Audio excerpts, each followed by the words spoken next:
everybody, it's Melanie with Lost and Found, and welcome back to my YouTube channel. Today's video is a by request video. It's something that you guys have asked me about.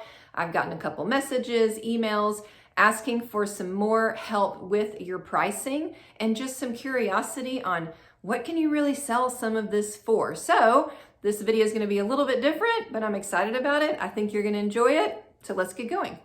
All right, before we dive in, I just want to say that I appreciate you guys so much for joining me on this YouTube journey. There's almost 15,000 subscribers to our channel, which is super incredible. I appreciate you guys so much. And if you're not a Lost and Found subscriber, then I do hope you choose to subscribe and join us today. One of the things that I do on this channel is really try to help antique booth owners. This is a business that I've been in for 10 years now, buying and selling junk. And I really do believe that it can be a way for you to earn some legitimate income.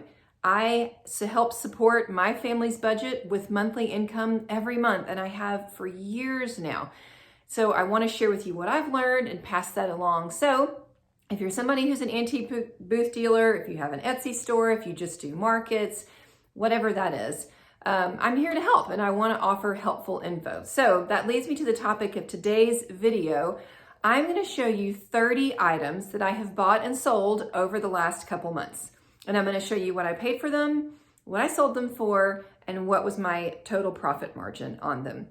And this is because I want you to know what the possibilities actually are, because there's some great possibilities out there for buying and selling used items.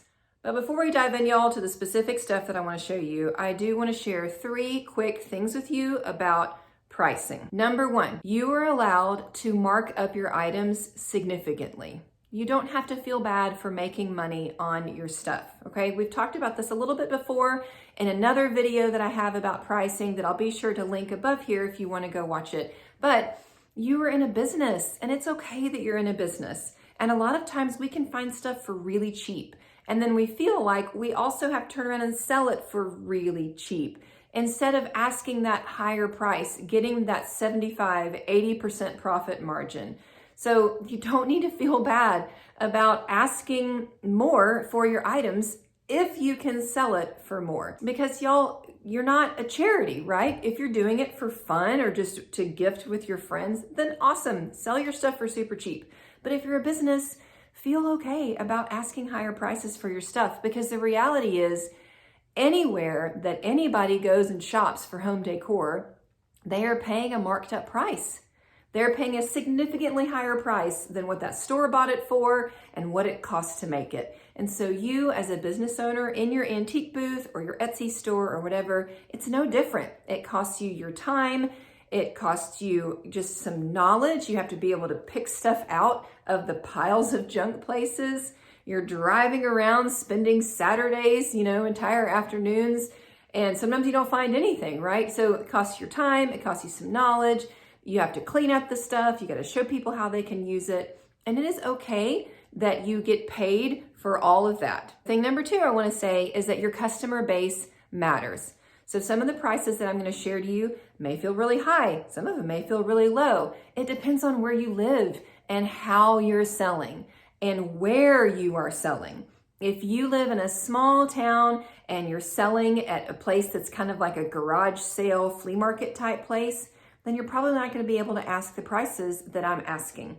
If you're selling on Etsy, or if you have curated a really nice collection at kind of a higher end antique mall, then you're going to be able to ask a little bit more. So I want you to think about, if you're not able to ask high prices for your great stuff that you find, then you need to work on your customer base. You need to work on the type of people that you're attracting to your business. I've spent 10 years building a customer base. People trust me, they like what I find, and we've got a great relationship with our customers. And so I'm able to ask a higher price for items because I've built that customer base, and because I also sell at a mall that has higher prices, and I sell online. Third thing that I want to say about pricing is that your item is only worth what you can get somebody to pay for it. It is a major pet peeve of mine to have somebody tell me, well, eBay or Etsy or some antique dealer or whatever told me that this is worth XYZ, and they've got this really high dollar number in their mind. But what they don't realize is they don't have high dollar clientele, right? They're selling at their garage sale. So that collection of Hummels, whatever, those little German statues, on eBay to a collector, that may be a $200 set. But guess what? That collector on eBay isn't shopping your garage sale, right? So it's only worth what you can get somebody to pay for it. And the flip side is also true. So I have sold things before that from a collectible value, like a book value, I've been told they're not worth anything. But from a decorative value, I've been able to sell them for a higher dollar amount because somebody doesn't care for their condition, because they're not buying them to collect, they're buying them to decorate with. So think about that. We need to understand that the worth of an item is completely subjective. It totally depends on who you can get in front of your business. So if you have items that you're selling that have really high book value, collectible items, you're gonna have to sell those on some sort of high-end marketplace where those customers are, where they're looking for that. If you drop that stuff in your booth and you don't have those people running through your booth, then you're not gonna be able to sell them for that price. And again, the flip is true. I'll tell you this super quick story and then we'll dive in.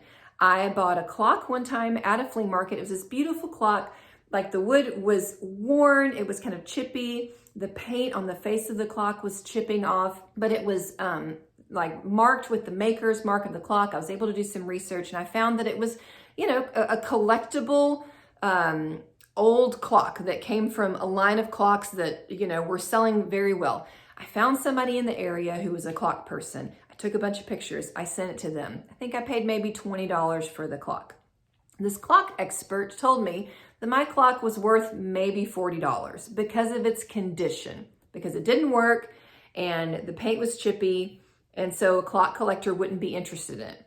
Well, I was pretty sure that I could get somebody to pay more than $40 for it because I wasn't selling it for collectible value. I was selling it as a decor item.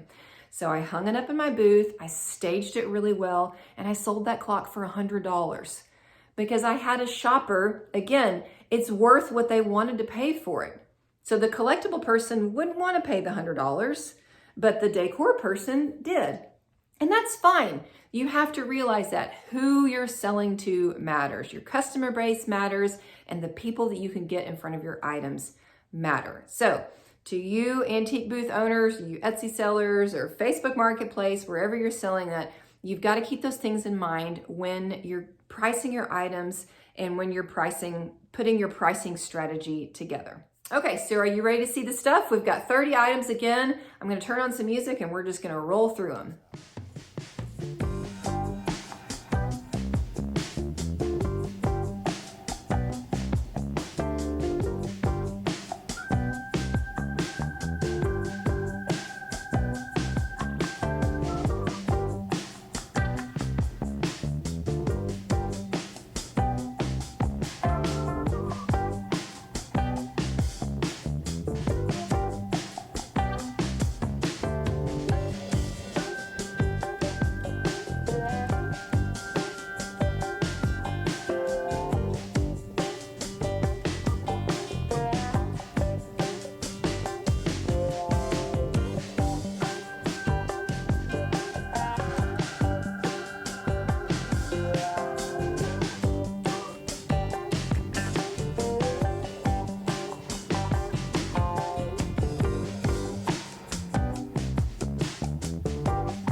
Okay, so there you go. That is a little bit over $520 of profit on those 30 items that I've sold over the past few months. That's not everything that I have sold. That's just a small little snippet, stuff that I could easily find pictures and numbers for to share with you guys. But I hope that gives you an idea of the potential that's out there. And maybe for some of you, that maybe you need to bump up your prices a little more. Or if you want to bump up your prices and you're not able to get them where you are at your location, then maybe you need to consider changing to a better location that's attracting a higher end shopper. Or consider starting to sell online where you can get a bigger audience and people that will be super excited about the items that you have to find. And of course, if you're a thrifter and a junker like me, then you probably watched those prices and you thought, I'm never gonna pay that. I'm just gonna go hunt the stuff down myself. That's totally fine too, because y'all, that's who I am. I get it. So I hope it was enjoyable though, and I hope that you learned a little bit of something, and maybe it's inspired you to try finding some stuff, see if you can create a customer base and put a little money in your pocket selling some vintage items also. Thanks so much for joining me today. Again, I'm Melanie with Lost and Found. Please subscribe if you haven't already. Let me know what you think in the comments, and I'll see you guys again soon.